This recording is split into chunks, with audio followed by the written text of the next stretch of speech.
আসসালামু আলাইকুম। সংবাদে আপনাদের সবাইকে স্বাগতম জানাচ্ছি আমি নুসরাত। শুরুতেই সংবাদ শিরোনাম। ২৪ ঘন্টার মধ্যে দেশে ঢুকব, সবাইকে প্রস্তুত হতে বলে লন্ডন থেকে বার্তা দিলেন তারেক রহমান। তারেক জিয়া দেশে ঢুকলেই সেনাবাহিনীর হাতে গ্রেফতার হবে ঘোষণা দিয়ে যা বললেন সেনাপ্রধান ওয়াকার উর জামান। নির্বাচনের আগে কোথাও পালাতে পারবেন না ড ইউনূস, হঠাৎ সবার সামনে এই কেমন ঘোষণা দিলেন সেনাপ্রধান। সর্বশেষ জানিয়ে দিব, এবার ধরা খেল হাসিনার যাবতীয় অপকর্মের সমর্থনকারী মদখোর, নারীলিপ্ত ও দুর্নীতিবাজ রাষ্ট্রপতি আব্দুল হামিদ। এতক্ষণ শুনছিলেন সংবাদ শিরোনাম, এখন বিস্তারিত। ঢাকার রাজনীতির আকাশে হঠাৎ করে নেমে এসেছে বজ্রপাতের মতো এক ঘোষণা। দীর্ঘদিন লন্ডনে নির্বাসিত জীবন কাটানো বিএনপির ভারপ্রাপ্ত চেয়ারম্যান তারেক রহমান হঠাৎ করেই দলীয় নেতাকর্মীদের উদ্দেশ্যে পাঠালেন এক গোপন বার্তা। সেই বার্তায় তিনি স্পষ্ট ভাষায় বলে দিয়েছেন আর মাত্র ২৪ ঘন্টার মধ্যে তিনি বাংলাদেশে প্রবেশ করবেন। এই এক লাইনে যেন জমে উঠেছে গোটা দেশের রাজনৈতিক অঙ্গন। বিএনপির ভেতরের সূত্র জানাচ্ছে, লন্ডনে একটি নিরাপদ বাসভবন থেকে ভিডিও কনফারেন্সিংয়ের মাধ্যমে দলের শীর্ষ পর্যায়ের নেতাদের সাথে জরুরি বৈঠক করেন তারেক রহমান। বৈঠকের এক পর্যায়ে তিনি দাঁড়িয়ে বলেন, আমি আর দেরি করতে চাই না, আগামী ২৪ ঘন্টার মধ্যে দেশে ফিরব, সবাই প্রস্তুত থাকুন। এই ঘোষণার পরপরই মিটিং রুমে উপস্থিত নেতারা একে অপরের দিকে তাকিয়ে থাকেন। কেউ বিশ্বাস করতে পারছিলেন না সত্যিই কি ঘটতে যাচ্ছে। বাংলাদেশের রাজনীতিতে তারেক রহমানের প্রত্যাবর্তন মানেই নতুন এক শক্তিশালী ঝড়। তিনি ফিরে এলে সরকারের জন্য পরিস্থিতি নিয়ন্ত্রণে রাখা কঠিন হবে। কারণ দেশের ভিতরে বিএনপি সাধারণ কর্মী থেকে শুরু করে সিনিয়র নেতা পর্যন্ত সবাই বহু বছর ধরে অপেক্ষা করছে এই দিনটির। বিশেষ করে গত বছরের রাজনৈতিক অস্থিরতা, আওয়ামী লীগের পতন ও নতুন ক্ষমতার ভারসাম্যের প্রেক্ষাপটে তারেক রহমানের আগমন যেন নতুন আগুনে ঘি ঢেলে দেবে। প্রশ্ন উঠছে, তিনি কি সত্যি নিয়োগ হতে দেশে ঢুকতে পারবেন? রাজনৈতিক বিশ্লেষকরা বলছেন, তারেক রহমানের এই ঘোষণা কেবল বিএনপি নয়, বাংলাদেশের প্রতিটি রাজনৈতিক শক্তিকেই নাড়িয়ে দিয়েছে। কারণ তিনি দেশে ফিরলে প্রথমত দলের মনোবল অস্বাভাবিকভাবে বেড়ে যাবে, দ্বিতীয়ত বর্তমান সরকারের সাথে নতুন সংঘাত অস্বাভাবিক হয়ে উঠবে। এই ঘোষণার পরপরই রাজধানীতে বিএনপি নেতাকর্মীদের মধ্যে তীব্র উত্তেজনা ছড়িয়ে পড়েছে। সামাজিক যোগাযোগ মাধ্যমে দলে দলে নেতাকর্মীরা লিখছেন, চেয়ারম্যান ফিরছে, প্রস্তুত হও, ২৪ ঘন্টার কাউন্টডাউন শুরু ইত্যাদি বার্তা। বিভিন্ন জেলা থেকে খবর আসছে, স্থানীয় বিএনপি অফিসগুলোতে নেতারা জরুরি বৈঠক ডাকছেন এবং মাঠ পর্যায়ের কর্মীদের সংগঠিত হতে নির্দেশ দিচ্ছেন। অন্যদিকে আইনশৃঙ্খলা বাহিনীও নড়েচড়ে বসেছে। গোপন গোয়েন্দা প্রতিবেদনে জানা গেছে, এয়ারপোর্ট থেকে শুরু করে সীমান্তবর্তী বিভিন্ন স্থানে কড়া নজরদারি বসানো হয়েছে। কেউ কেউ বলছেন, সরকারের ভেতরে বিভক্তি আছে, কেউ চায় না তারেক রহমান ফিরুক, আবার কেউ মনে করছে তাকে আটকালে পরিস্থিতি ভয়াবহ হতে পারে। রাজনৈতিক মহলে গুঞ্জন চলছে, তারেক রহমান কি হঠাৎ করে বিমানযোগে ঢাকায় অবতরণ করবেন, নাকি সীমান্ত পেরিয়ে ভিন্ন কোনো পথে প্রবেশ করবেন।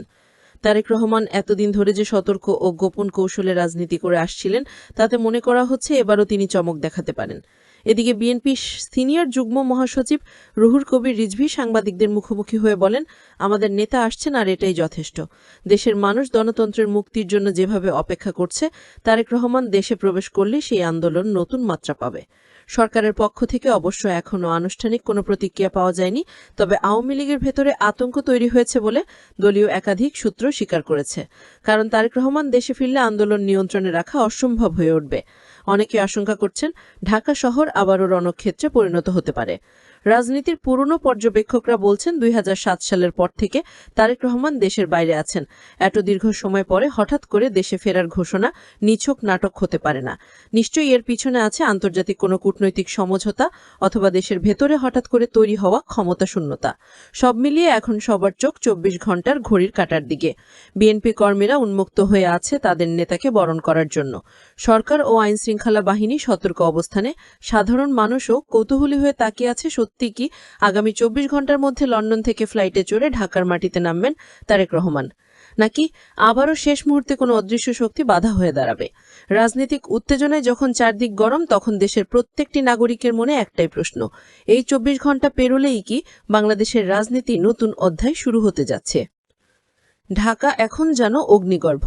রাজনৈতিক উত্তেজনায় দেশটাকে কেউ কেউ তুলনা করেছেন আগ্নেয়গিরির সাথে, যেখানে যে কোনো সময় বিস্ফোরণ ঘটতে পারে। এরই মধ্যে এক চাঞ্চল্যকর ঘোষণা দিলেন সেনাপ্রধান ওয়াকার জামান। স্পষ্ট ভাষায় তিনি জানালেন, তারেক রহমান দেশে ফিরলেই সেনাবাহিনীর হাতে গ্রেফতার হবেন। এই ঘোষণার মধ্য দিয়ে হঠাৎ করে পুরো রাজনৈতিক অঙ্গনে নেমে এসেছে এক নতুন সংকট। বিএনপি এখন আশায় বুক বাঁধেছিল যে দীর্ঘ নির্বাসন ভেঙে তারেক রহমান দেশে ফিরবেন, নির্বাচনকে সামনে রেখে নেতৃত্ব দিবেন দলকে। কিন্তু সেনাপ্রধানের এই ঘোষণা তাদের বুকের ভেতর যেন বজ্রপাত হয়ে আঘাত করল। ওয়াকারুজ্জামান স্পষ্ট করে বলেন, রাষ্ট্রের আইন শৃঙ্খলা রক্ষার জন্য অতীতের অপরাধ আর ষড়যন্ত্রের দায় মাফ করা যাবে না। দেশে ফিরে তিনি আইনের মুখোমুখি হবেন, আর সেই দায়িত্ব সেনাবাহিনী পালন করবে কঠোরভাবে। ঘোষণার পরপরই ঢাকার রাজনৈতিক মহলে শুরু হয়েছে তুমুল আলোচনা। বিএনপির শীর্ষ নেতৃত্ব এখন দ্বিধায় ভুগছে। তাদের নেতা যদি বিমানবন্দর থেকে সরাসরি সেনা হেফাজতে চলে যান, তবে দলের মনোবল ভেঙে পড়তে পারে। অন্যদিকে আওয়ামী লীগ এবং তাদের সমর্থকরা এই ঘোষণাকে স্বাগত জানিয়েছে। তাদের দাবি, তারেক রহমান বহু বছর ধরে বিদেশে বসে দেশের বিরুদ্ধে ষড়যন্ত্র করে আসছেন, এখন বিচার এড়ানোর সুযোগ নেই। সেনাপ্রধান ওয়াকারুজ্জামানের এই ঘোষণার মধ্যে আছে আরও এক ধরনের রাজনৈতিক বার্তা। তিনি বলেছেন, বাংলাদেশ কোনো ব্যক্তির দয়ার দান নয়।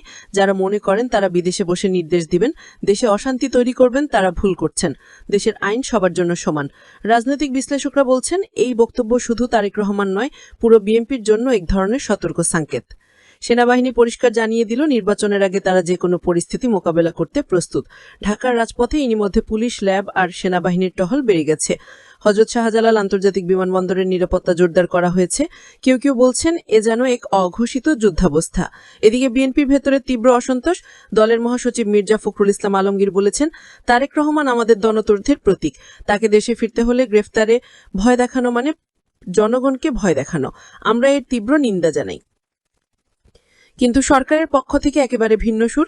তারা বলছেন, আদালতে তারেক রহমানের বিরুদ্ধে নানা মামলা ঝুলছে। বিচার প্রক্রিয়া থেকে পালিয়ে তিনি লন্ডনে বসবাস করছেন। দেশে ফিরলেই তাকে আইনের আওতায় আনা হবে, এটাই স্বাভাবিক। মানুষের মধ্যে মিশ্র প্রতিক্রিয়া।